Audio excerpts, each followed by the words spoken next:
Hello everyone, it is time for Valentine's in Resleriana in the middle of May, continuing the out of season holidays. We have a new banner with this event as well, which has a Valentine's themed escha on it. I will go over her later. But first, this patch actually came with a decent amount of quality of life additions that are really nice and a couple other things. So let's just go look at the patch notes real quick.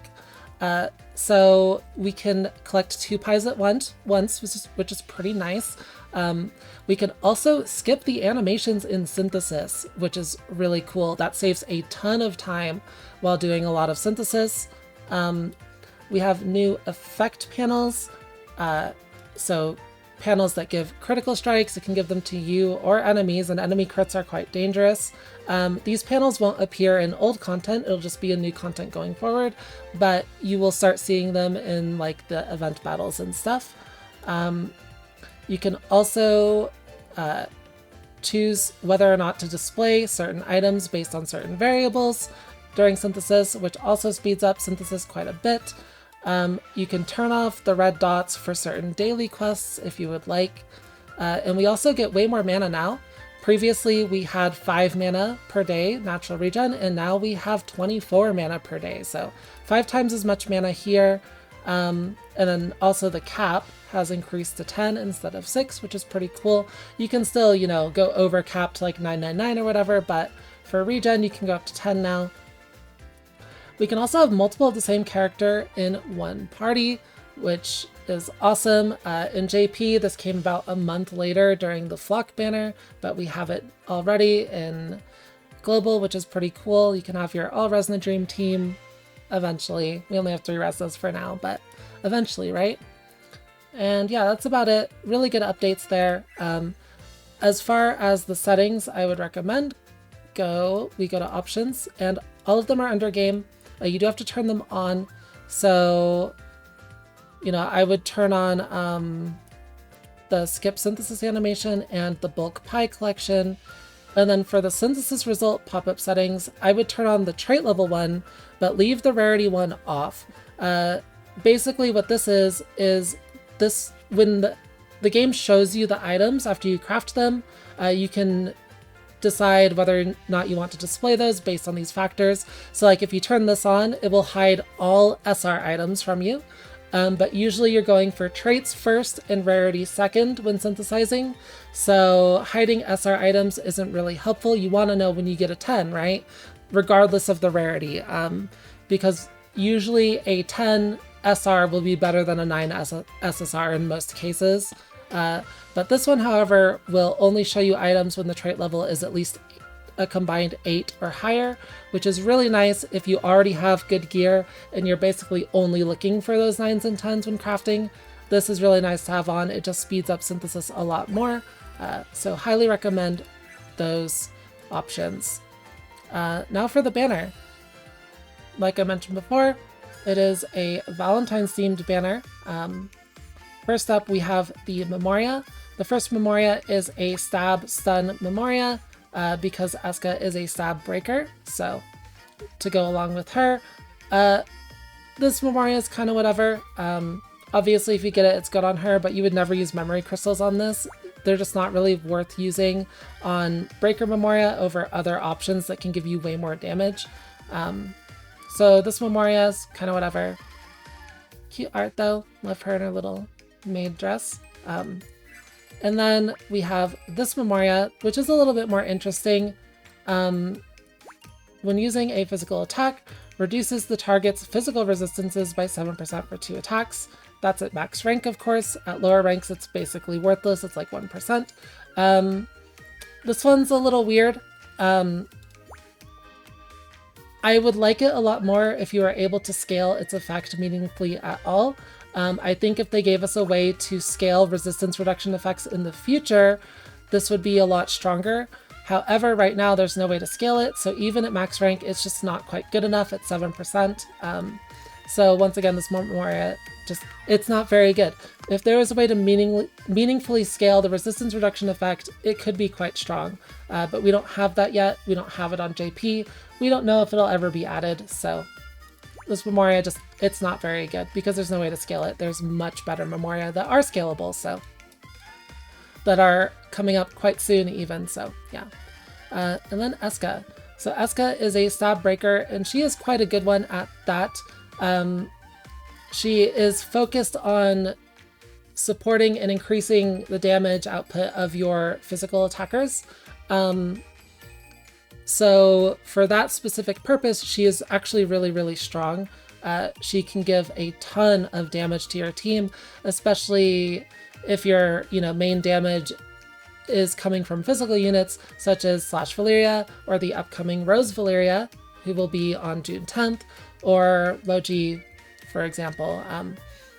She is very good in those teams. However, she's not super meta because she doesn't fit into the meta magic teams like with Izana or New Year's Mari, right? So she's not going to be buffing them, only your physical attackers. And the main source of that damage is from her skill 2. After attacking, she boosts the target's physical attack damage received by 30% for 2 attacks. 30%'s a lot. And then when she stuns the target as well, it's another 30%. So it's 60% baseline for stunning a target with this ability. It's single target, so it's only one target at a time, unlike say /Ryza, but it's a much higher value.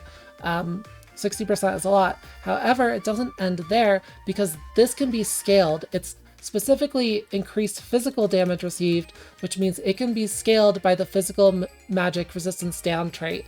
This is the type of effect that is scaled by that trait. And you can get up to like 120% if you have 3 of those traits on her gear, which means with both of these effects and all of those traits, the target will be taking 130% increased physical damage, just an absolutely absurd amount, basically over doubling the damage that your attacker is going to do. Just really, really, really strong breaker. However, you might have correctly noticed that if you're using the physical resistance traits on her, she's not going to have as much stun damage as other breakers. So like, will she be able to stun things effectively? And the answer to that is kind of. A lot of times you might have to combo her with another breaker, such as /Ryza, or you'll have to do a combo with her skill 1, because her skill 1 boosts her own stun damage by 40% for 1 turn. So this can help her stun things. You might need to use it for certain enemies to make sure you're getting those stuns from the skill 2, and also to help with that combo is her passive, which when the attack target does not get stunned, it boosts her stun damage by 30% for 1 turn. So using her skill 1 gets you the 40% from here and the 30% from the passive for 70% stun damage, which is more than 3 level 5 stun damage traits, so pretty good. She also gets 15% stun damage from this other passive, just baseline. So you can do quite a bit of stun with this despite having stun gear without much stun damage on it. You do still, of course, want stun damage on her gear. It's all a balancing act between all these traits, how much stun damage you need, how much debuff scaling you need, etc. And then her burst is kind of more of the same. It's a stronger debuff, but you only get 1 stack of it. It's also a single target burst as well. You can't spread this debuff among every single enemy.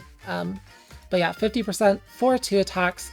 And then when it stuns the target, she will give your ally with the highest physical attack, so your physical attacker, most likely, a 50% physical attack buff for 1 turn, which is pretty dang strong. So yeah, and this of course can also be scaled by those traits, being like, 125% or whatever increased damage taken. So, sorry, that was wrong. 110% if you have full traits. So very, very strong burst as well. And you're basically guaranteed to stun the enemy with all of that stun damage on it. So Escha's a really solid character, especially for physical based teams. I mean, only for physical based teams, of course. So really good breaker. And our first really strong debuff breaker that we have. Ryza is of course pretty solid, but Escha is on another level, specifically from a debuff standpoint. She's not quite as strong as a breaker, of course. And of course, also her synthesis gift is physical stun damage, and she is blue-red, which means she links to both /Ryza and Raze. So very good for making physical stun damage trains if you can get her. Yeah, very, very solid. She's a good character. However, just personally, I'm not going to be using tickets here because I am waiting for a few things. I'm going to make a video about my personal gem plans pretty soon here. It's going to be focused around preparing as best as I can for Roman tournaments when those come. I uploaded a video about the Roman tournaments earlier, so if you're interested in learning about those, I'll be uploading a few videos about them just to help you get prepared. But for that reason, I'm not spending tickets on her, although she is quite good, and she will be quite good in Roman tournaments even. So I would say it is worth spending tickets on her. I just personally will not be doing it. So yeah. Other than that, we can't forget the recipes here. There are some really strong ones. A lot of the recipes also make Escha herself a lot stronger. So first off, we have the Heartful Wand, which is just a solid stab stun damage weapon with 15% increased stun damage for stab characters. And then we have the Heartful Dress, and this one's kind of interesting. So while equipped to a character with stab affinity, when stunning a target, you boost the skill damage of your highest physical attack ally by 19% for 1 turn. So that's pretty good. It turns Escha also into kind of a buff support for your physical attackers. And this also scales with the damage buff A trait. So if you put that trait on her, you know, you'll be getting another like 9% out of this per version of the trait. Of course, you know, with 3 traits that she wants, being Phys Stun, physical resistance down, and damage buff A, you're gonna have to cut some of those somewhere, right? So the damage buff A is probably the weakest out of those 3, but you may just end up with some of those on the gear anyways, and it's still not wasted because of this dress. And then we also have the earmuffs, which are like the Bell of Destruction, except for stab characters. And I think in general, you would probably rather make the bell because it's more generic, but this is still very decent. It's 20%, so slightly better. But because the bell is more generic, you would probably make the bell instead, right? It's only a difference of 2% for the bell. They have the same stats, 10 speed, so like, this is kind of whatever in my opinion, but it is still good for Escha, of course. And for most of these items, there's 2 catalysts you want to use for them. One of them is the Reed Fish from Trial of Aspirations. It gives the physical resistance down trait that I've been talking about, and it also gives damage buff A, so making gear with that is very good. And along with that, there is, from this event, there is a red material. It's one of the SSR materials that gives physical stun and area defense. So that is also very good for making physical breaker gear. That's a new material, it's very nice.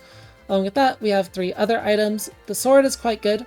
While equipped to a breaker, so this is any breaker, not just stab, it boosts stun damage by 11% when attacking a weakness. So this is slightly better than the bow that we have that gives 6% or 8% stun damage, but has a condition for weakness. It's pretty good if you need that slight extra stun damage, and it's completely generic. The bow doesn't have the condition on it, which is kind of nice, but a lot of times you can meet this condition anyways, so because you take breakers the content is weak to, or you're lowering their resistance via like slash rise, right? So pretty solid generic breaker item, but not best in slot breaker item for most breakers, but I've made quite a few of these. It's pretty good. Then we have the Beloved Armor. After attacking, boosts own physical skill damage by 3%, stacking up to 9%. This sucks. Not worth making. It's pretty dang bad. It's just slow ramp for not very much payoff. It's just not good. And then we have the Beloved Talisman. When the attack target is stunned, boosts skill damage by 10%. This is pretty solid as just kind of a generic attacker recipe. However, it's going to get largely kind of forgotten fairly soon because it does require the target to be stunned, and it's just kind of worse than the Fancy Ring and a lot of the recipes upcoming. So it's still decent, especially for it's decent.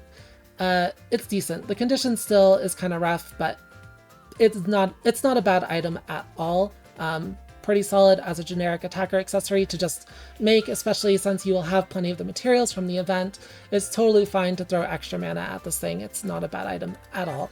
And then kind of the most exciting item for this event, the most exciting recipe, is the Wholehearted Chocolate. I call them cakes. They look like cakes to me. But this item is super good. It's a usable item, 2 uses. It hits all allies, hits your entire party, and it boosts the skill damage of all attackers by 25%. So it's, you know, similar to Alchemy Candy or Smoked Meat. It's a little bit worse than Ebonyal at 25%.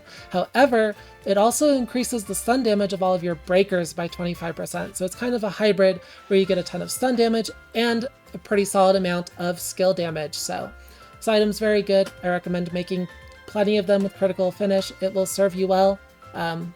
Yeah, really the highlight of the recipes for this event, in my opinion. However, the gear for Escha is also quite good for her if you do get her, but you definitely want to pick this one up and maybe start using it, see if you like it. I do think it gets stronger in a few weeks when we get the second item charge memoria for free from the Rose event. You'll see when that comes how good that combo is, because you can use items on like turn 2 or 3, and so you use this on your first round, like before Ryza goes or something, and with all of that stun damage from the chocolate, she will just stun the entire field pretty easily a lot of the time. So very, very good item there. But yeah, that's about it for this video. Like I said, unfortunately, not rolling tickets this time. I will be rolling tickets next banner, at least. I'll start rolling tickets again, but for now, I'm taking a little bit of a break from them. I don't have that many gems to begin with, so. But yeah, exciting stuff upcoming, and we are so close to the half-year anniversary events, and the Rose units and everything. Those are all June 10th. It's just lots of good stuff upcoming. It's kind of hard to justify the Escha banner, despite her being a really solid unit. Just for me anyways, so. But she is a very good unit. If you get her, absolutely be happy. She is quite strong. Anyways, that'll be all from me this time. I wish you all luck with your pulls, and see you in the next one. Bye-bye.